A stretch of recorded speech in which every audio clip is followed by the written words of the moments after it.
Welcome to Becoming Church, the podcast where we discuss how the message and movement of Jesus isn't just about becoming Christians, but about becoming the church.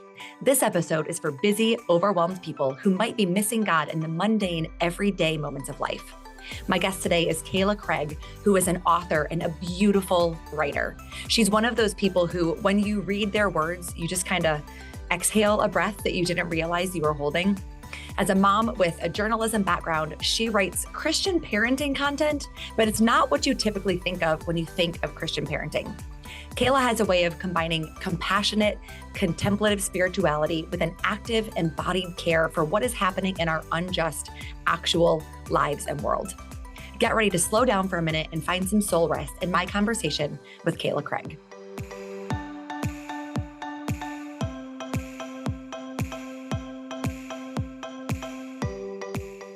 All right, Kayla, welcome to the podcast. So excited to have you with us today. Oh my gosh, thank you so much for having me.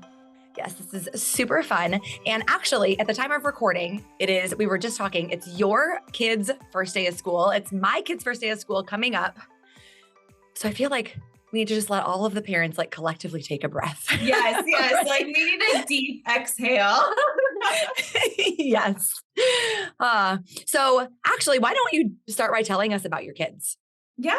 I have 4 of them. They range in age between 7 and newly 13. So we have elementary and middle school, and they joined our family. 2 of my kids I gave birth to, and 2 of my kids we adopted. Our family is a wide range of personalities and abilities, and there's never a dull moment. We have 3 boys and a daughter. My daughter has Down syndrome and a variety of other disabilities and medical needs. And it's a lot. A lot. Yeah. But it's wonderful. Yeah. And I just saw recently your daughter was chosen for a special trip. Is this right? Yes, that's right. We have a local wish granting organization, and kind of on a whim, people had told me, you guys should just apply, just put in your name and put in Eliza's information. And so we did. And so our family is going to Disney World this fall, which is just a total gift and just this unexpected kind of grace. And we're so excited. That is so exciting. Have you guys been before? So my husband and I went on our honeymoon to Disney actually, but our whole family has not gone. So this is going to be really special. Yeah. It's going to be so exciting. Well, I was watching on your Instagram the video of the kids reading the letters and everything, and I was getting so excited for you guys. Well, and I've had that information for so long. It's so hard because you don't want to tell them too much in advance, or right. My youngest will be asking me every day, now is it time to get on the plane? And so we thought the 2-month mark was a good mark. So. That's good. Yeah. Yes. It's close enough that if you have to, you can make some kind of countdown, like a paper chain or a something, Yep. Yep. Exactly. Yeah. We have the dates on our calendar and we're crossing them off, and it's fun. So fun. Yeah. Well, in your parenting, so you've been a parent now for 13 years, is that right? Yeah. Okay. So when in your parenting did you start actually writing about parenting? How far into motherhood were you? Yeah, I think, so I'm a writer by nature. My background's in journalism. So I studied journalism and worked in newspapers and magazines and online media. And then we adopted our son, Joseph, when he was 1, from Nigeria in West Africa. And I decided to work from home and freelance from home so I could help him just get acclimated and work on attachment and all of those really special things. So then I started freelancing and reporting kind of in that way. And then that was when we were really starting to see blogs take off. And so I thought, well, this is great. I'm a writer. I can process through, my own experiences of motherhood. And so I started blogging, and then I started kind of incorporating I could also share, about my faith and my faith journey. And so I started, as so many of us were, just kind of sharing our lives online in that way. That's awesome. What was your blog called? Do you remember? I'm sure you remember. Oh, yeah. My blog was called Many Sparrows, as in we're worth more than many sparrows. Oh, Mhm. I love it. Yeah. I always like to know when people talk about blogs. Yep. I had did I have three? I've had so many. Oh So my I always, goodness. Okay, so what were your blogs? okay. So my first one was Kristen and then the number 4, God, Kristen for God. Because Okay. in my Yep. mind, I'm like, look at me. I'm such a good Christian. And then I didn't realize until later, somebody was like, is that like Kristen for president? Like you think you want Oh, to be, and I was like, no, that's not it at all. right. But yeah, That's that was my funny. first one. It was, Yep. it was Yep. great. That was my email, back in the day, making your Oh first email yeah. address, Yeah. kristenforgod@yahoo.com. Let's go. That's uh, amazing. so how do you see your parenting and your writing affecting each other? Like, how does your writing affect your parenting and vice versa? Yeah. I feel like my kids, so I feel like my writing is an outpouring of my experience of God and my walk with Christ. And I feel like I experience God and I see the face of Jesus in my kids in so many other ways. So that then affects my writing and Yeah. what I write about. And so, my kids help me be present. My kids help me notice. My kids help me slow down because I'm always thinking ahead. I'm always moving on to the next thing. But spend time with kids and they're like in the moment. Yes. There's and that could be frustrating sometimes for us as parents or grandparents or caregivers. But yeah, I feel like my kids really teach me a lot. They ask really good questions, really difficult questions, questions Mhm. we don't always have answers to. And so I Yeah. love not only learning from them and like being more present with them, but I also love asking questions with them and exploring, the whys in our world and Yeah. the why nots in our world. And I'm really grateful for that.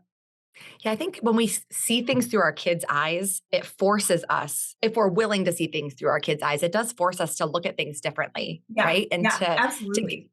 get back to the basics. I think you and I have a common friend in Meredith Miller, and Oh, that's yeah. one of those things too that she's taught me is like, okay, I have to really slow down and go, all right, if I'm going to explain something to my child at their age, I better understand it myself Right. first, Right. at that level of understanding. And so we have to, like, in one sense, pedal back and simplify it. But I think that only makes us understand God and see him even more clearly sometimes. Yeah. Yeah. I love that. How do you decide what you're going to write when it comes to your kids?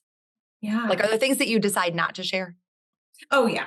Yeah, absolutely. There's, we all have so many different facets and layers. And I try to, be really cognizant of that and knowing that like when I share something, it's out there, Yeah. it's out there, whether it's online or in a book. So I really want to be honoring. Sometimes I'll say just like my child, as a way to Yeah. still like tell the story. And you probably experience this too as a pastor. You Yeah. have the illustration, and my husband's a pastor too. And so I'm like, we need to ask, and as they get older, like, do you feel comfortable sharing this? If I share this story with everybody? So I just feel like it's a case by case like basis and discernment and knowing like would I want this information shared? Would I want this photo shared? Yeah. Yeah. I just think it's such an interesting conversation. I know right now, there are states, passing laws that like influencers or people on social media, if they're making any kind of profit off of their kids, have to set that money aside, which is a little bit of a different thing. But yeah, I remember getting to the age, my girls are just about to be 10 and 8. Okay. And I remember going, okay, before I would tell their like toddler, preschool little funnies. And then we got into, my oldest daughter has generalized anxiety. Mm. And that term generalized makes it just seem like, oh, it's so chill and it's so not chill, No, no. like Yeah. at all. And so No. I remember like seeing Jesus in her life and seeing God move in her story, but getting to a place of going, this is really personal and private. And so now I Yeah. have to start asking her, hey, is it okay to share this or not? And sometimes she says yes. And sometimes she says no. And so Yeah. Yep. It's just what we have to Exactly. do. Yep. So your first book, we're going to talk about your second book in just a second, but your first book, To Light Their Way, is a book of liturgies. And I think that might be a new language for some of our listeners. So how would you describe the difference between your liturgies and your prayers? Because you do write both. Yeah. I would say, so my book To Light Their Way, it's a collection of prayers and liturgies for parents. And when I write a liturgy, I try to make it the prayers of the people, right? So it's something that can be turned to again and again. It's something that for me has maybe more of a flow, like more of a little bit more poetic. It really centers on not just like our own experience, our own feelings, but like the nature of God, and kind of rooting us back into that. So To Light Their Way, there's prayers for like the parenting journey or times of transition or holidays or celebrations or prayers of lament or whatever it is. But, when I say liturgy, I really just mean a written prayer that can be shared over and over again. Yeah. And that's actually how I found you was I believe it was after some tragedy or school shooting or some awful thing um, where somebody had shared a prayer or a liturgy from your feed into their story. And it like, I just remember reading it and just breaking down into tears because I just felt like you had the words that I couldn't find and you gave me the words to pray what my soul was like crying out for, but I couldn't come up with, like in my grief and in my sorrow. And so first of all, just thank you for that. Thank you for your words. But one of the ones that I always go back to is every first day of school, I watch for your first day of school prayer. Yeah. And as soon as it comes up, I start praying it over my kids. And Yeah. I think somebody commented, because it's already up for this year. And Yep. I think somebody commented in the comments that they like read it out loud over their kids on the first day. And I was like, oh, this is a great idea. I So know. I started reading it and I started crying. And I was like, Oh, no, I I'm know. I gotta be careful. not going to be able to do it. Well, that's what I say. That book is not Kayla's prayers. Like these are your prayers. So I Yeah. love it when people make them their own. Like that's what it's there for. And my background in journalism is like I interviewed a lot of parents. I asked them like, what do you pray? What do you wish you would have had the words for in whatever moment, we're talking about? So that's exactly what that book is there for, and what I share at Liturgies for Parents on Instagram. That's what it's there for, is for you to take and make your own. Yeah. And I would encourage people to bookmark them. Like I have some of yours that I bookmark so that, I mean, don't tell anybody, but just because I'm a pastor doesn't mean I have all the answers to things. So there are times where somebody asks a question or needs prayer for something, and I myself, if it's a collective grief of, the loss of somebody from our church congregation, our family, something like that, I love that I can go to somebody like you with other words that we can just share and use and borrow, for those times. What is a prayer that you find yourself going back to again and again? Oh my goodness. Well, I always go back to breath prayers because my life is chaotic, right? So it's like, Yes. we're talking about that parents need this exhale. Like I need that all the time. And I do need that reminder to stay rooted, Yeah. to get back into my body, to take a breath, to remember the one who gives each breath, who fills my lungs, and just like something I always go back to. It's so simple. It's so easy. Like literally every parent can do it.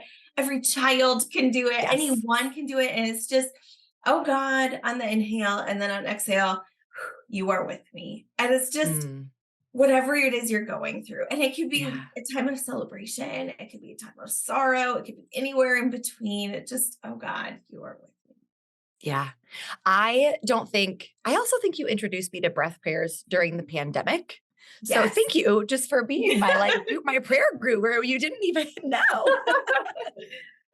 Oh man. But yeah, that's such a really great tool again for those moments where you cannot find the words.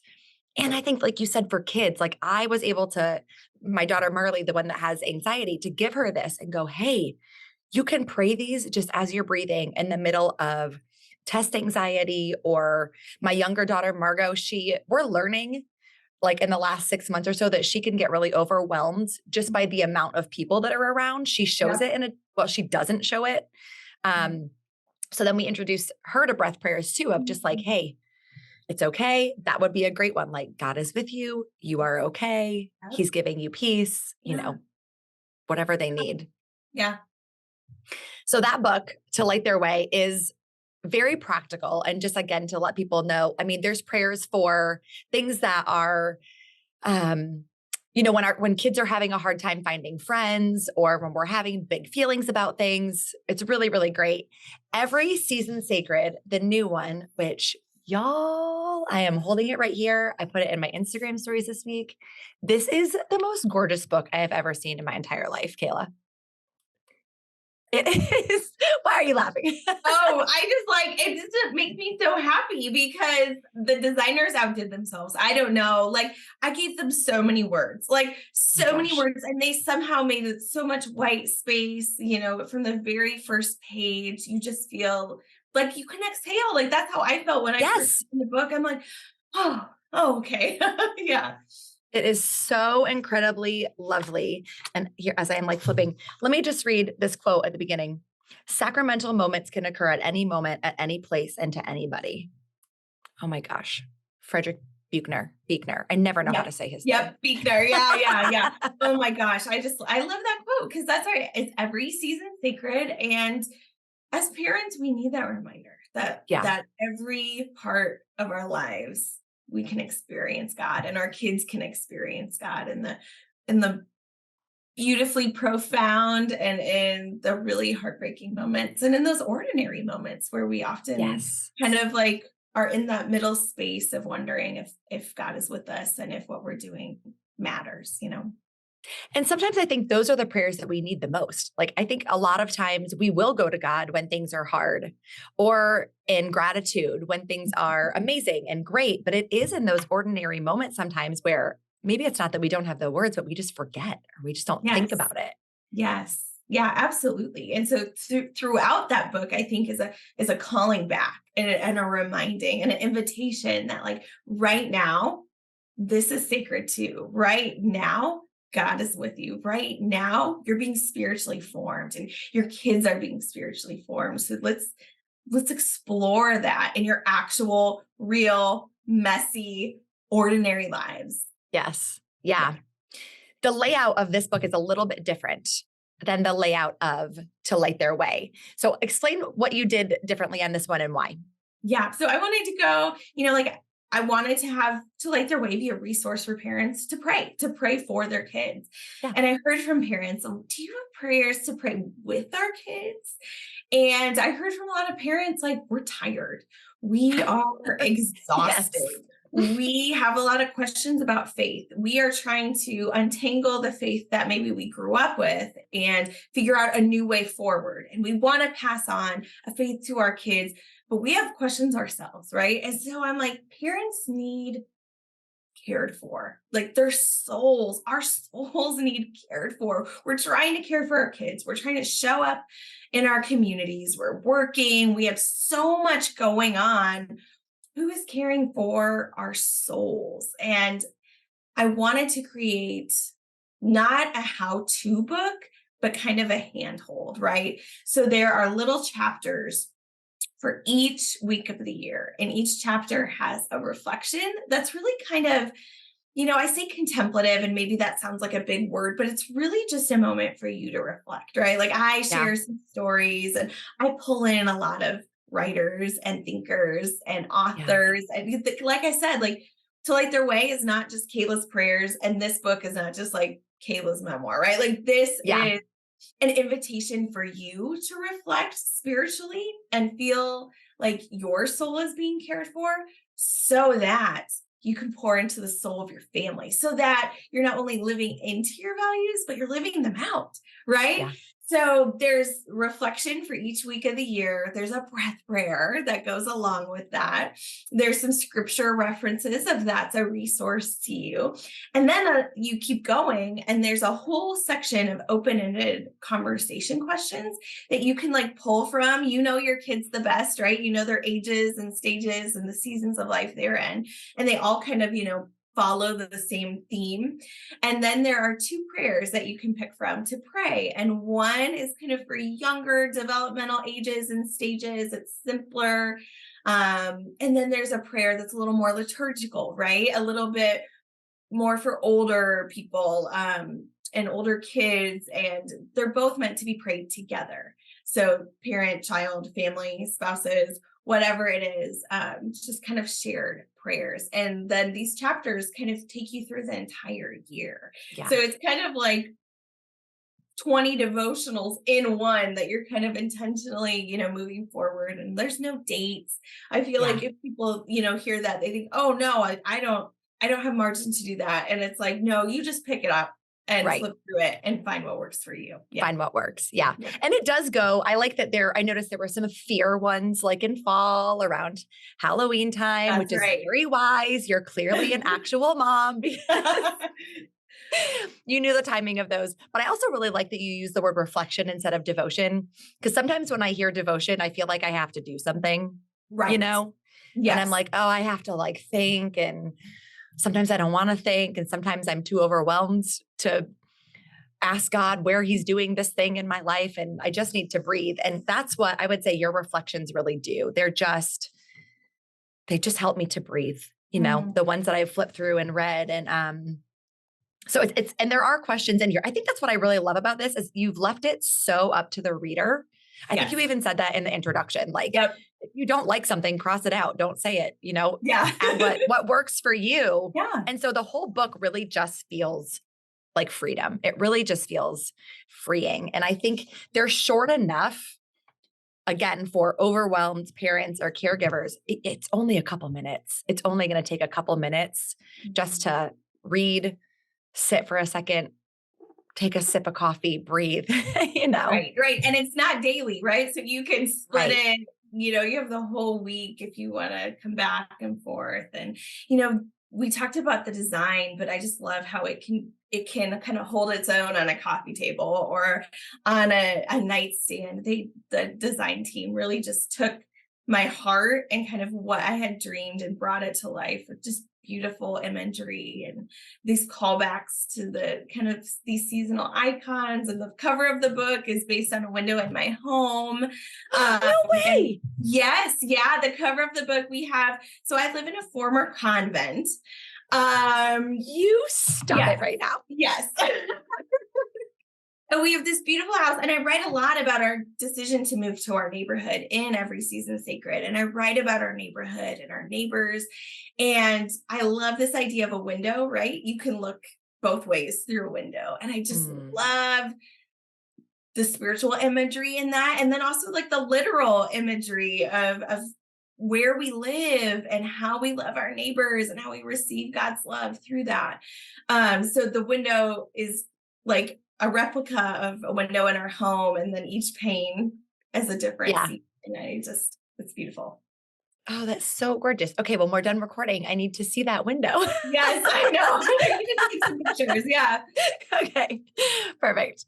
And I would say too, as much as this is beautiful and I kind of want to like either put it on a shelf or make it a coffee table book or something, I have already bookmarked pages for my daughters because I want this to be a resource for them too. Like you have got sprinkled in here, like grounding exercises. I mean, there's one from the Mayo Clinic that a 5, 4, 3, 2, 1 countdown to make anxiety blast off. And I was like, hey, Marley, here's your page. Yep. And I want her to know that she can go and pick up this beautiful book and read these 5 things that she can do whenever she's feeling overwhelmed.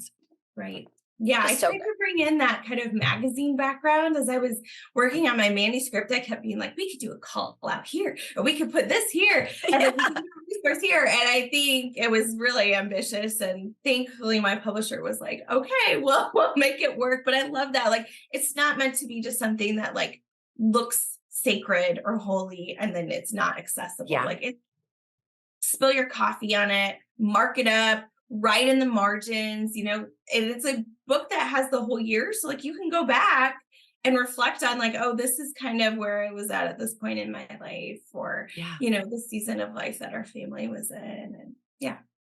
Kayla, that is a whole sermon. Like for something to not just look holy and just sit there, but to actually be picked up and used. Mm. I'm going to think about that for the rest of the day. Aw.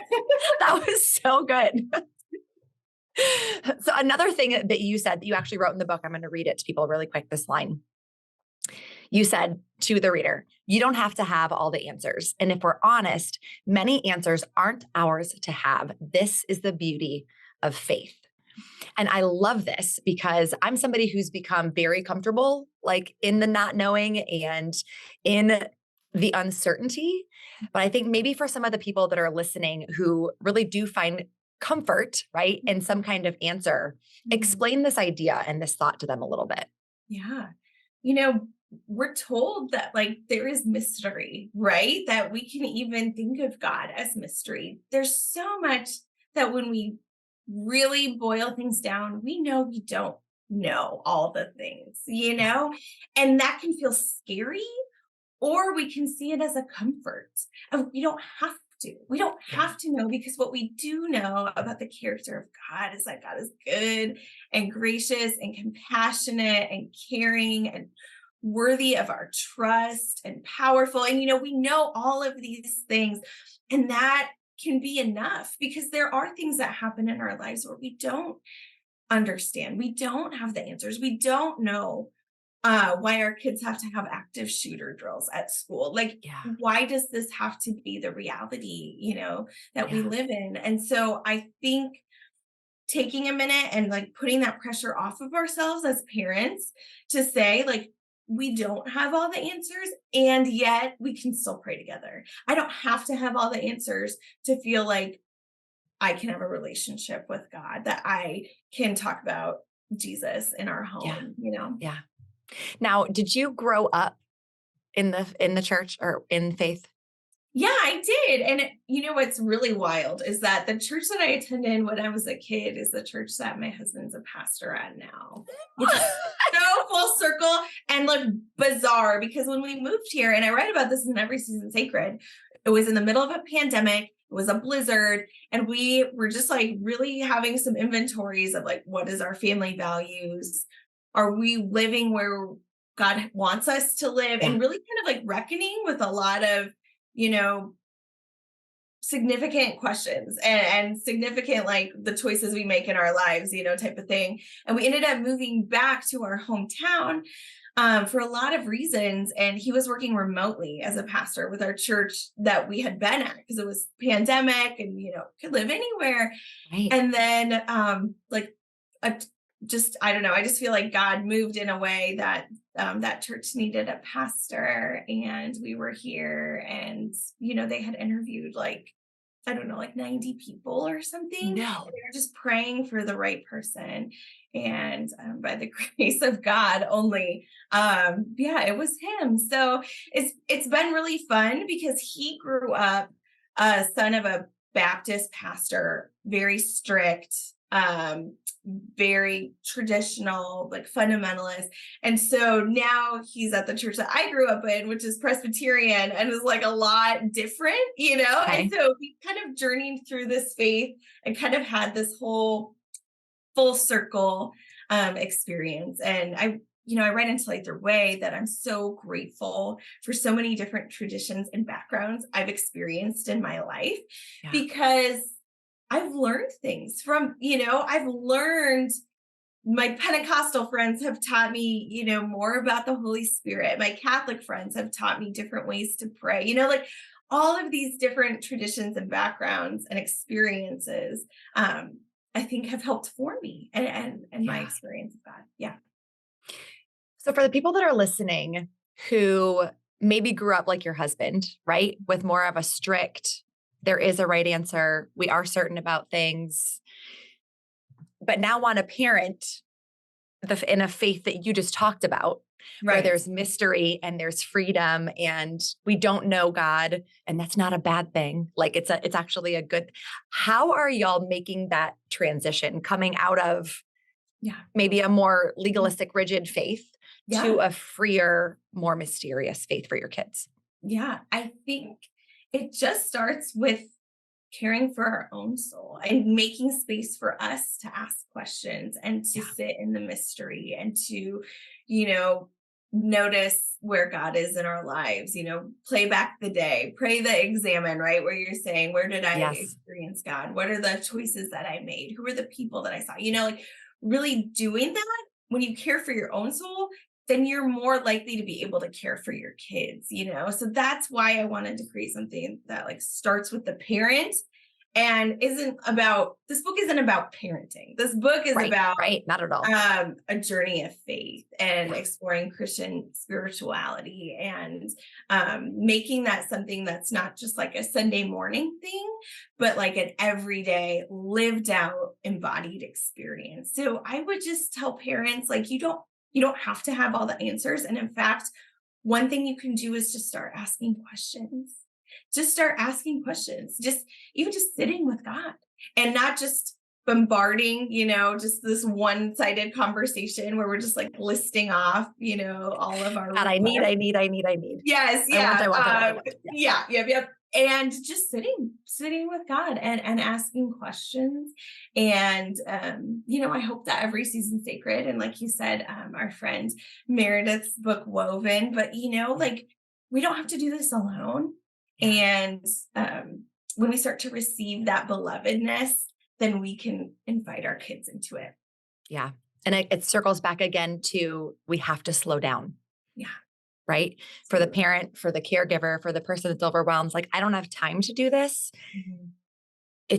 That's the exact actually reason that you need to. Like, Yeah. we have to slow down. We can't expect to see God in the moments that we're rushing by and racing by. Mm-hmm. Like, he's there. He's always there. Yeah. We're just missing him. Yeah.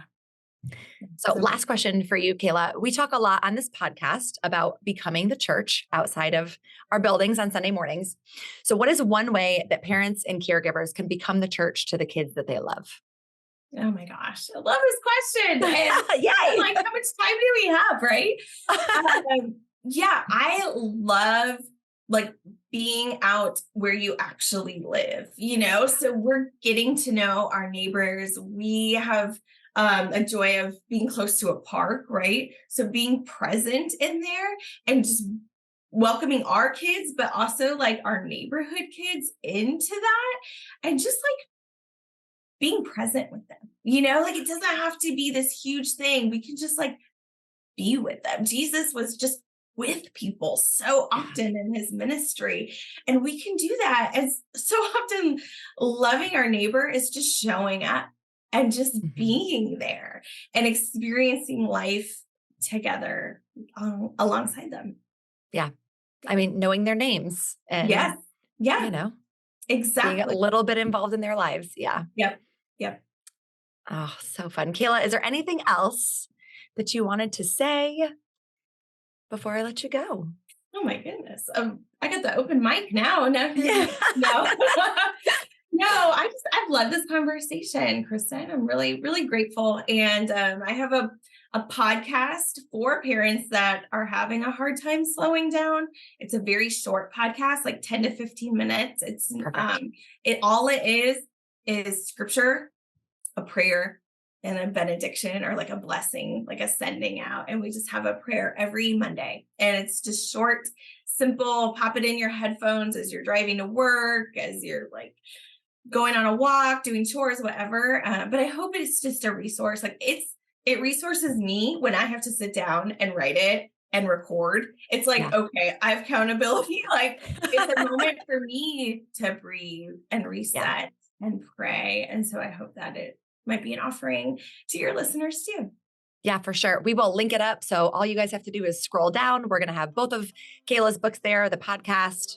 Maybe I'll even figure out a way to show you guys her window in her house. I love it. Awesome, Kayla. Thank you so much. Thank you.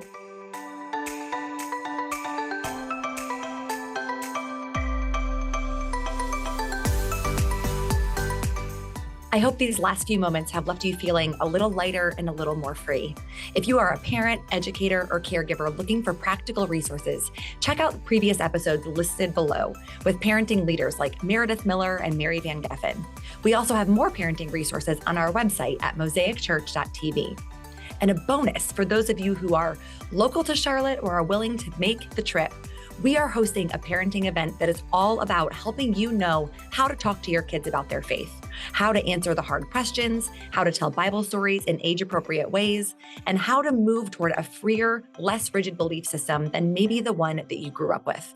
The expert herself, Meredith Miller, will be at Mosaic on September 19th, and we would love to have you register to join us. You can even ask your own questions in a live Q&A with her. Until next time, keep becoming church to the people around you.